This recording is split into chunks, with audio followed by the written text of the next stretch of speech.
Vamos entender hoje o que é bruxismo. O bruxismo é o hábito de apertar, raspar ou bater os dentes. Geralmente é de difícil percepção por parte do paciente, pois os episódios acontecem durante a fase mais profunda do sono. Isso é provocado por descarga de tensão acumulada durante todo o dia. O bruxismo está presente entre 80% a 90% da população. Pode ser um hábito que ocorre durante um período mais estressante da vida e passar, ou algo ser crônico. A vida inteira esta pessoa vai apresentar este quadro. O bruxismo geralmente apresenta dores musculares na face e nas articulações, ou simplesmente não apresentar dor.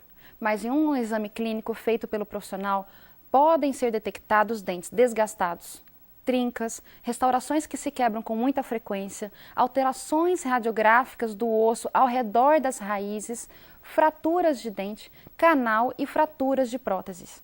Alguns pacientes podem até apresentar o bruxismo mesmo durante o dia. O tratamento é a confecção do dispositivo miorrelaxante rígido, ou seja, uma placa dura de acrílico confeccionada dentro dos padrões dos toques dos dentes. Tem como tarefa proteção muscular e articular.